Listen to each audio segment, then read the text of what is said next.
Hello, everyone. Now, today I've got a real treat because I'm interviewing someone who does a very exciting and unusual job. And I think it's going to be really cool to get to know her a little bit more. So, Amber Gilmore, welcome. Thank you so much for joining me.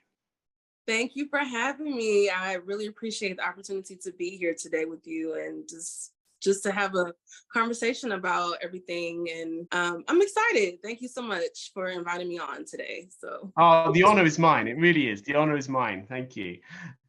So please tell me a little bit about yourself. Tell me a bit about your background. Where'd you come from? Sure, Simeon. So I'm originally from Charleston, South Carolina, and my family, my mom and my brothers, we moved to Atlanta, Georgia in 1994. I'm sorry, 1992. I was 4 years old at the time. So I've been here for 30 years now, and it's an honor. It's my home. We grew up here.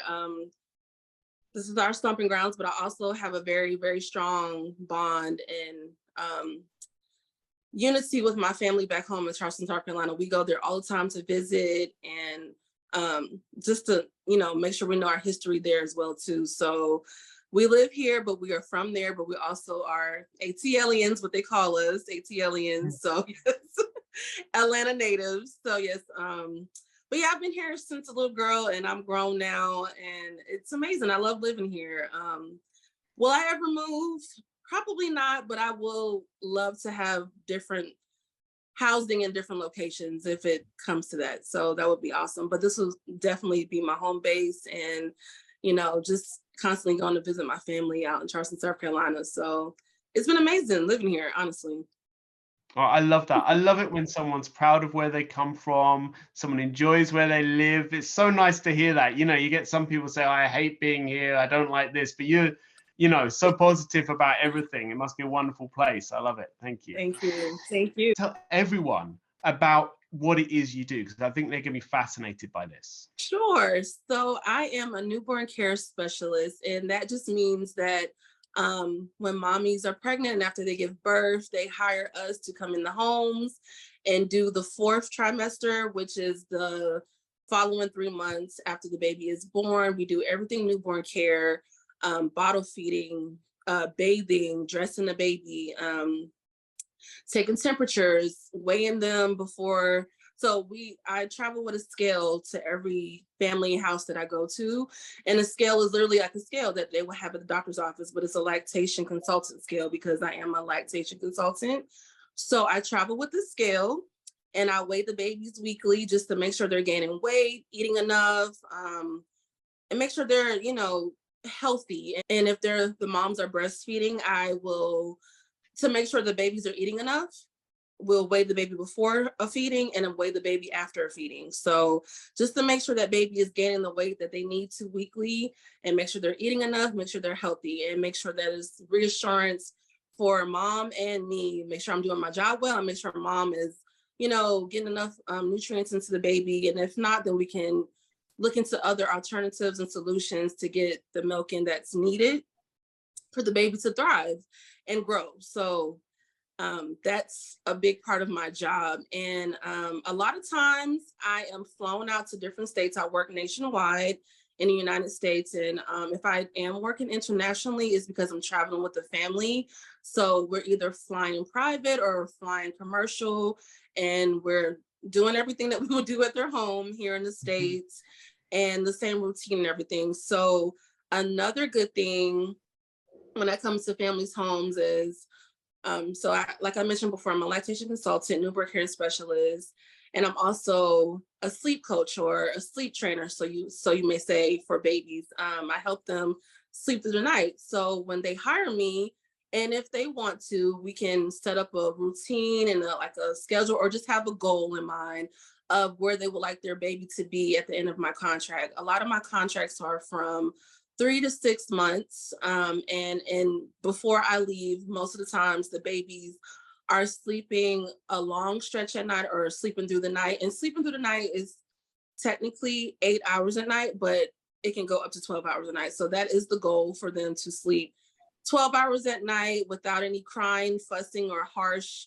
treatment or harsh methods involved, because when you hire me, you're hiring me in the beginning stages, like right when you come home from the hospital, I'm there and I start the same night if you want me to, or I can start a couple of nights later, like a week later, just so if you have like family in town, they can get accustomed to being there before I come in and like, help you navigate how to get the baby on a schedule and a routine and bedtime routine and bathing routine. It's a lot of steps to it, but once everything is down pat, it goes very smoothly. So when I live in with these families, I'm around the clock working, and I set up a daytime schedule and a nighttime schedule. So the daytime schedule, we're playing, we're reading books, having music time, story time, having walks throughout the day. And then I set up the baby for nap time schedule. So most of the times when the babies come home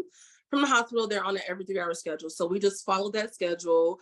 And then I continue to do that. And so the older they get, the longer the schedule can stretch, especially at night. During the day, every 3 hours is typically what it will be for the first 4 to 6 months. They will have like an every 3 hour schedule, and then it will transition the older they get. But at nighttime, they will have an every 3 hour schedule until the doctor gives the mom, the pediatrician gives the mom the clearance for the baby to not have to be woken at night to be fed. So that just means like they get the green light to be like, okay, mom, you can let the baby sleep and let them naturally wake up at night for feeding. So once that happens, the sleep conditioning happens. And sleep conditioning, sleep training, sleep coaching, it's all in one category of just trying to get the baby to have like healthy and great sleep hygiene. So and just helping them to sleep longer stretches and helping them to sleep better at night, so you don't have to wake up all night every night the older they get to feed them. But of course, this is not about eliminating feeds. This is just about for parents who want their babies to sleep longer throughout the night in an earlier stage in life, just because they might have businesses to run, or they just need that time at night once we leave their homes. Or so it's a non-judgmental agreement that we have. If they want to do it, it's fine. If not, but everything that we do is very holistic, natural, and we're not forcing the baby to do something that they're not ready to do. And a lot of times with the guidance and a routine, the babies are sleeping through the night at like 3 to 4 months old. So, wow. And that's really what I have done a lot. So yeah, it really does work. But like I said, it's optional. I know sleep training can be very, very controversial, and it really is. It can be very controversial. And I try not to, a lot of parents, they know about it and they're like, oh my God, my baby can sleep through the night at this young of an age. And they want to see if it's possible. And, once it happens, they're excited, because once I leave, it's a long-term investment, not something that's short-term. And it stays with them through the rest of their lives. They're sleeping at night and they're going to bed at a good bedtime, like the wake and the sleeping times that they need to be. I mean, it really does change the lives of new parents and parents who have multiple children. So yeah, so I know that was a long introduction, but I just wanted to really. But it was a great introduction, because it had like every single, you're making my job very easy, because you're answering every single question with so much detail. Yeah, I can, and as a parent myself, I can 100% see how great that would be, and how much support someone like yourself would bring in the early stages. Like, I mean, for myself, I remember like the first child seemed really difficult. The second one, it was much easier because we knew what we were doing. But with the first one, it would have been so good to have someone like you just saying, look, try this. That's a good idea. Just like you're describing. It's brilliant. Thank you so much. I appreciate that. So, so do you, so you say you freelance, you go to lots of different families? Yes, I travel around the United States. I really do.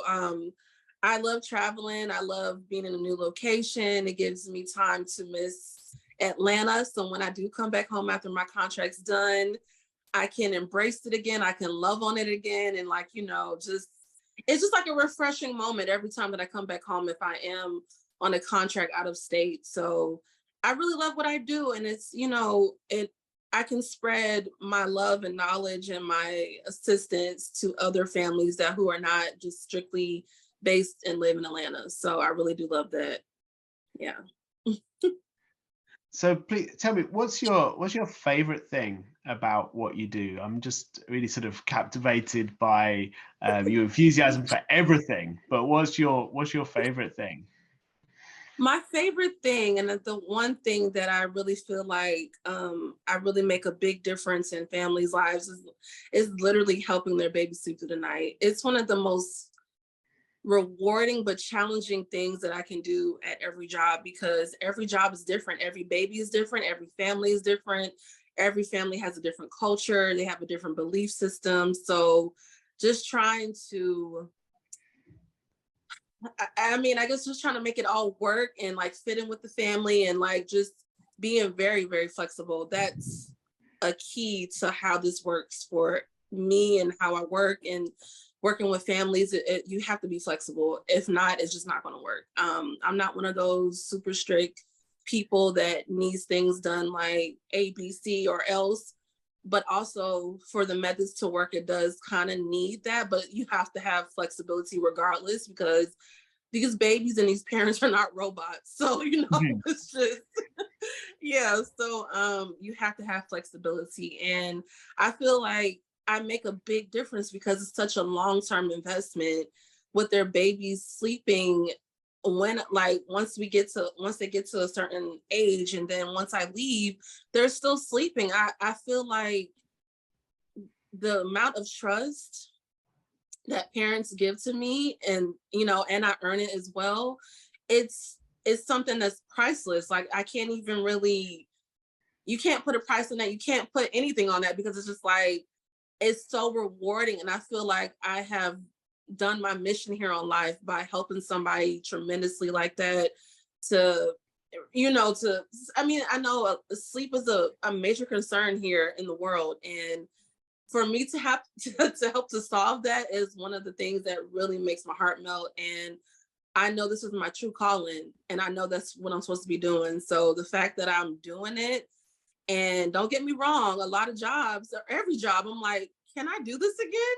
Is this gonna work? Because you just have these thoughts, no matter how much of an expert or how much experience you have in a subject, and you question yourself every job, and I do. And this is just me being, open and honest and real. It's just so to see that it happens every time, because I do know what I'm doing. But like I said, the flexibility, and sometimes certain things might not work with certain families and certain babies, because they just have different temperaments, different personalities, different ways of, wanting to be in this world, and a different way they want to raise their child. So being able to be versatile and be flexible, and being able to, at the end of the day, still meet those goals that they want is amazing. And I'm sorry for the long-winded answer, but I'm so honored, and I'm so happy that I'm able to do that for them. I really am. So That's great. And honestly, don't apologize for a long-winded answer. I once did an interview with someone. I asked him a question and he said yes, and I was like, wow, this is going to be a short interview. Right. That's so funny. Please, Oh my so God. tell me a bit more about the other training that you've done, other elements of this. Yes. So other trainings like CPR certification is very, very important. We have to know what to do in the case of an emergency. And that does not happen often, but if it does happen, and when it does happen, we need to know what to do. Everybody in the house can't be panicking, so that's very important. And we have to renew that every 2 years. So that's also important. Another thing that I recently added is being a nanny guard, and it's a child protector specialist. It's like a bodyguard for your baby or your toddler, your child. And I feel like in this field that I am in, especially working for high profile people and just, everyday families as well, I need to know what to do in case something happens. I really do believe in, being self-aware of my surroundings and self-protection and protecting the babies that I'm working for. And I want to be able to know what to do in case there is a threat in the home or outside when we're traveling, just anything. And yeah, so that's one of the main things that I would say. I really do want to be able to be that instant resource for the families. So I take my trainings and my education very seriously because I want to be able to, I mean, I know I can't be everything to them, but I'm trying to strive for that so they don't have to go outside and look for this and that. So if they can just find it in me and, know that I can do several things, I think they will really appreciate that. So yes, I am a bodyguard for children now, and I'm really honored to be able to have been accepted into that because it's a very intense, it's intensive, and you have to know a lot to really understand how to navigate that. Situational awareness is so key. And the fact that my job is very, very detailed, is very much, you have to keep your eye on a lot of things and details. It just fits my personality. It really fits into what I'm doing. So me adding that in there was very crucial. And I'm so happy that I have it now as a certification. So I think it's absolutely fantastic because we've all seen over the years some really shocking and sad like kidnappings of high profile children and things like that. Obviously they can be an easy target, and often it's when they're with the nanny that they're seen as being the easiest target. yes. Because often the parents have their own security, their own bodyguards, and then forget about, well, I shouldn't say forget about, that's not fair, but don't realize that they also need someone looking after their children, someone that can look out for them in that way. Right. So I mean, personally, I think, if I was having someone look after my children, I would love them to have that training. You don't seem like someone who's, what should we say, combative. You don't seem like someone, the immediate profile of the sort of the bodyguard. But I guess it's not about being that sort of bodyguard, or is it? You tell me. Combative, no, I don't look at myself as I have to fight off criminals. I mean, I hope not, but I just want to be able to, because I do have a calm, reserved, bubbly personality, but in the same time, I can be very professional. I am very professional, and I want to know if there's harm in any way. Amber, what do I need to do? Just like with the CPR, sort of like the CPR, if there's like a medical emergency with that, I want to know because these are real world problems, right? And I have not ran into any of that, but who's to say that I won't? And I want to be prepared. It's all about preparation in this world. And I really need to know what to do. I know I keep saying that, but it's like, I want to know so I don't be too frazzled about what's happening. And like, I want to make the right decisions. I want to have a clear mind, even under pressure, because I'm under a lot of pressure as in general when I'm working for families because they have a lot of trust. They put a lot of trust in my hands. So me working under pressure me working under pressure is very common. So I want to be able to have that that training as well so I can know what to do and try to remain calm. So if it's, and I know you like, I don't seem combative, I'm not, but it also fits who I am. And like I believe in protection. I believe in protecting myself. I believe in knowing what to do and being 10 steps ahead of myself in all situations. So I want to know what to do in case anything happens. I know you can't predict everything, but it really helps so you can know what to do. I don't want to be caught off guard. I don't want to be blindsided by anything. So to have that is really important in my eyes.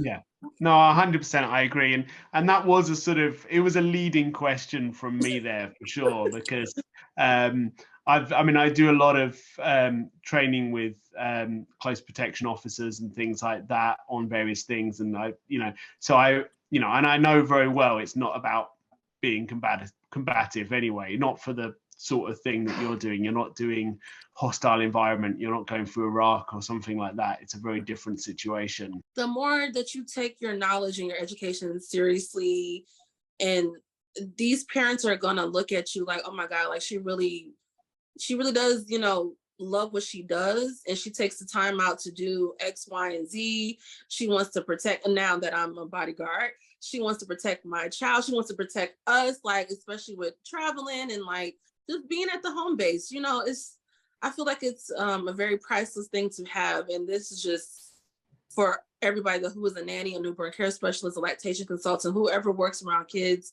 I feel like it's very important because things happen so fast, and they happen even with, you know, the everyday family. You can be at the park and something happens and you don't know what to do. Like, you're not looking around in your environment because you're just, you know, not thinking that danger is near or there. So just to be, you know, aware of certain things that you wouldn't normally be aware of, it really opens your mind to like, all right, let me make sure that I'm like an eagle out here when I'm with this child or with this family or just by myself. So it's a personal thing for me too. So learning that, I'm taking it personally and professionally. Absolutely love that. And I love that image you put in my head of you being like an eagle, sort of watching and looking after everyone. And I think that's absolutely fantastic.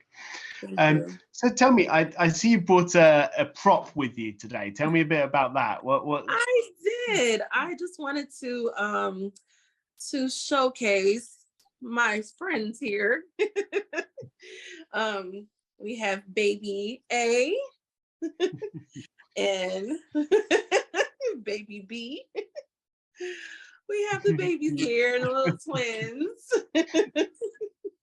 And yeah, so I work with a lot of a newborn. So yes, and I just wanted to know that, you know, so this baby A is swaddled and he's in a little sleep sack. And this really, really helps the babies in particular being swaddled for sleeping and to control the moral, AKA startle reflex.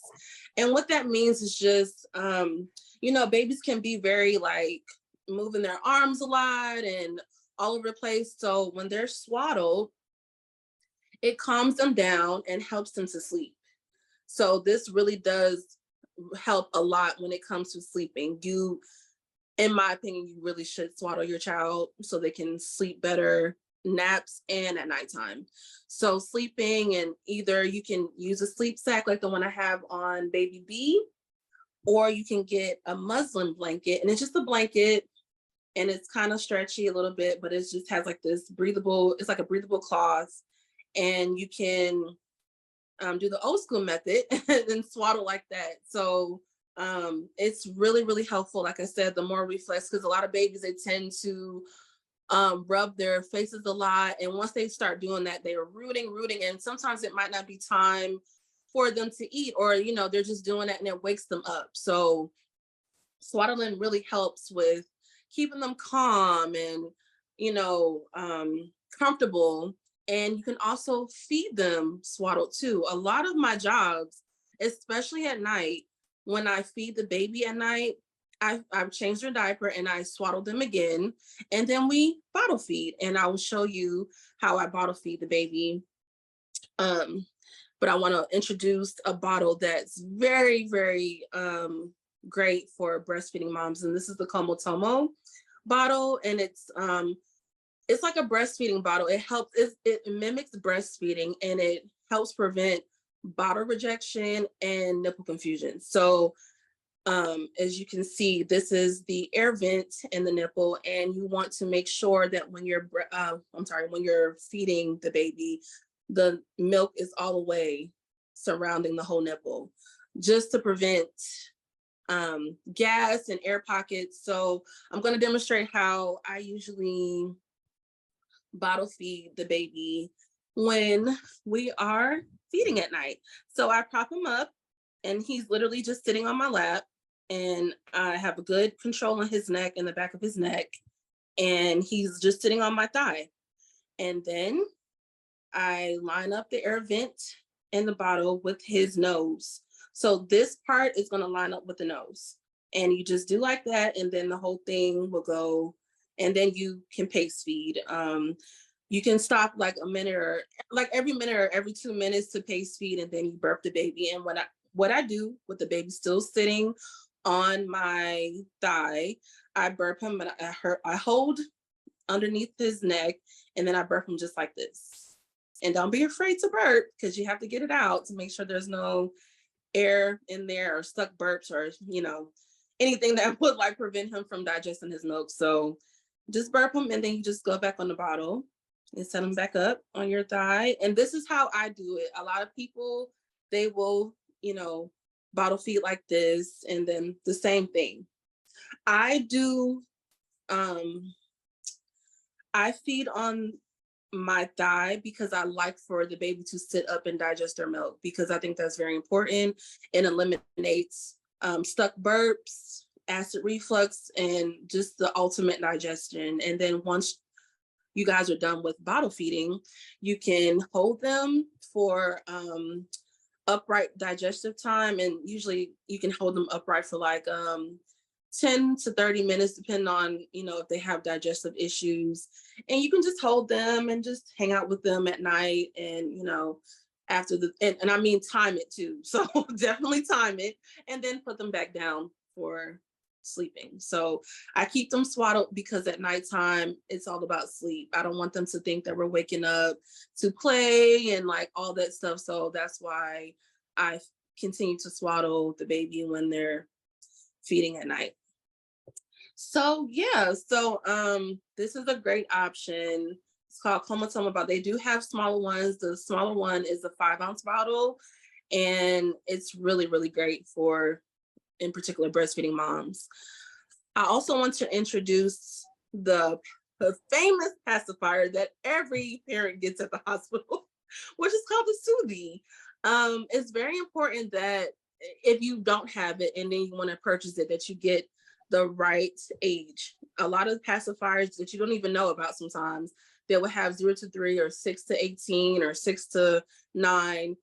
So it's very important that you get the right age so it can fit their mouths. And they have different shapes as well. This is like the heart shape in case your baby rejects this little circular shape. So yeah, you can, it's the same age range, but you can, you know, play with that to see what they may like. Also, too, another good thing is you have to have those baby monitors. It's a godsend. Like, baby monitors are so important. You're gonna have many a times where you need to step away sometimes to use the bathroom, to cook something, to get something to drink, just anything. And to have this baby monitor is very key, very much key, to keep an eye on your baby, to make sure that, you know, everything is still good. And they have many, many options. This is just one that I actually travel with, because a lot of times it's hard to get the things you need out of the country. So just travel with everything if you're traveling internationally. And yes, so, but these are my babies, and I just wanted to have you guys say hello again and goodbye, because we're about to go take a nap. So cute. My little twins. Yes. And then yeah, so also I want to just introduce, like, I'm also a children's book author, so I have sleep books, and you can always feel free to read any one of these. So this is my first one that I released in 2020. It's called The ABCs of Sleep. And it literally goes through the ABCs of sleeping, like everything that that you would do with the baby for sleep. And this is like the E is for energy, and F is for 40 winks. So yes, this is really like a hit. And hopefully you guys will be able to get to enjoy that as well. And then this is my second book called The Sleepy List, and this is what to do to prep for bed. So yeah, so it's like, yeah, everything is sleep, and you know, it's just a little, you see like the sound machine and the clock, and mom is holding baby, and yeah, so I'm really a big advocate on baby sleeping and like routines and scheduling, but also, like I said before, having that flexibility and knowing that sometimes everything is not going to work. And you have to know your baby's personality, AKA temperament. And once you understand that, you have to know your own temperament and personality too, to see how that can mesh with your baby, because you can run into challenges sometimes if you be like, oh, and another thing too, this ties into what I'm about to say about the temperament and personality. If you have an older child and you have a new baby, a lot of times that new baby is not going to mimic what the older child has done in the past. So you have to remember that we all have our own personality and temperament. And I know it's so easy to compare the two kids or the two babies, but a lot of times every child is very much different than the other one. So I know that can be like an easy guideline, but I've worked with so many babies, and a lot of times, a lot of like the second or third child, they're just totally different. They might not sleep like how the first one slept, or they might be very great sleepers versus the first child. So, and I mean, I know you can't help it as a parent, you compare, but sometimes it can be very challenging to get out of that comparison, because things might be going so well or not so well and you don't understand, but you have to understand that they're individuals and they have their own personalities. So I really want you guys to remember that the more kids you do have. And yeah, so yeah, but that 100%. was sorry. No, 100%. Yeah, mine are nothing like each other, so I can totally see that. Yes, it's very important to remember that. And I know it can be hard because you know, this is the only experience that you have, so you're just comparing the two because they're related, but they're not twins. And even twins are individuals. Even twins are different, they act different and everything like that. But with twins, you can put the twins on the same schedule. It just makes it easier. You can put the twins on the same sleeping schedule and treat them as one, but they are not. They're still individuals. So yeah, I just wanted to reiterate that. Tell me, where can people get your books? They can get my books on Amazon, amazon.com, and you can just look up The Sleepy List on there by Amber Gilmore and The ABCs of Sleep by Amber Gilmore. And I'll make sure I search out a link to put it in the thing below so people can easily do that. Sure. And thank you guys so much for your support, whoever do decide to purchase it or read it or just anything. Thank you for just being here to watch us talk today. I really appreciate it. So yeah. That's brilliant. And I would imagine that anyone with your qualifications, your attitude, your everything, to be honest, like, I mean, you know, from talking to you now, I was like, if I needed someone to look after a baby, you would be literally, you know, to advise a new mom, that kind of thing. You'd be exactly who I would want. You know, everything about you is like exactly that's what you would want. Tell me, how can people engage your services? How could they go about? I mean, obviously it'd have to be in your area. I don't know, maybe you'd want to fly to London or Paris or something. You tell me. Yeah, so they can engage my services from all over the world. I mean, I would love to. Yes, they can visit my Facebook page at Creative Nurturing, or they can visit my website at creativenurturing.com. Those are the two main ones. I do team up with agencies sometimes. A lot of times it's referrals, a lot of times it's word of mouth. So I'm all over it. But you can put in your Google search Amber Gilmore, newborn care specialist, or just type in my website at creativenurturing.com and you can contact me there as well. Yeah, so I would love new clients and new families, and you know, just spreading my happiness and my knowledge and my care to new families all over. So that's wonderful. You're like helping the world one baby at a time. I love that. It's like the most important way of helping with the you know, babies right from the start. I love that. Yes, and if you need a consultation as well, like I don't have to come to your house. If you want to just talk to me and like we can do like a sleep plan, like I'm available for that too. So if you just want to see if this is for you, you can do a discovery call and we can discuss like what's going on or what you're looking for. And right. So, but most of the jobs, if you do want me, that if you're not based here in Atlanta, it would be easier if you do want to hire me, that most of the times I'm living in with you guys, living in with the families, and I'm just there around the clock, just helping you get the baby to where you want it to be. And yeah, so we work out the logistics when we do discuss. Fantastic. Yes. Well, again, I'll try and make sure I put the links to your Facebook and website and stuff again in the description to make it nice and easy for people. I mean, to be honest, you are an expert in so much stuff that I don't even know how I'm going to title this video. So whoever's watching this video now can think of like, oh, he went for that. He should have gone for something else. But there's so much, I feel like the title would have to be like a whole page just to include all the stuff you know and all the stuff you do. So there's my work cut out for the next while, trying to think how to title it. I'm genuinely really, really impressed. Thank you so much. That's a really, really awesome compliment. I really appreciate it. Yeah, I love what I do, and I hope that I did come across as very knowledgeable about it and passionate, because I just really do enjoy it. I really do. Oh, 100%. Like every couple of minutes, she's, you're like, oh, and I do this. I'm like, wow, she does something else as well. It just keeps coming. This is brilliant. It's absolutely brilliant. Sure. So new moms and moms of multiple children, please remember self-care. Do some type of self-care every day or every week. Just remembering that even though you are a parent, you still need me time. You still need self-care. If you're down and out and sick, you're no good to anyone. So just make sure you just take that time to pamper yourself if you can, hire a service to clean your house if you can, something that you can outsource to make your life easier for that day, that moment, and don't feel guilty about it.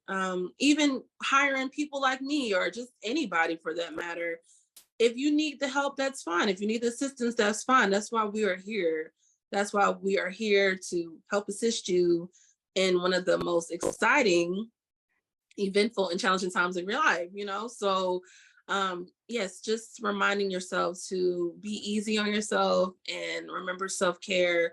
Try as much as you can to get sleep. And if like they always say, it takes a village, and it's so cliche, but it's really true. Free assistance or paid assistance, we all need some type of assistance and help. So don't feel guilty if you have to reach out to somebody to help you do something that you usually done in the past or before, and right now you just don't feel like it, you don't want to do it, or you just need the help now. So don't feel guilty doing that, and just make sure that self-care is a priority too, even though with you being a parent and a new mom. I think that's brilliant advice. And often I think new mums get a lot of unfair pressure from, maybe mothers or grandmothers who are like, no one ever helped me when, I used to do this, I used to do that. But everyone's different, and it's a different world. This is a fast-paced world where, most women are working. It's not like it was 50 years ago. So people deserve that self-care. They do. And sometimes you have to pay for it, and that's okay too. Sometimes paying for things make your life easier versus asking somebody to do something and they have, like a challenging attitude, or, just you have to work on their time. So sometimes if you just pay for a service, you can get it done right then and there, and not everything can wait, so it's really helpful. Yeah. Absolutely. Well, as a professional butler, I'm all up for people paying for services. That I'm totally on board with that. So thank you so much. That has flown by. It's actually been quite a long interview, but actually it really didn't feel like it listening to you. So it's been a great pleasure. Thank you so much. Oh, you're so welcome, Simeon. Thank you so much for having me today.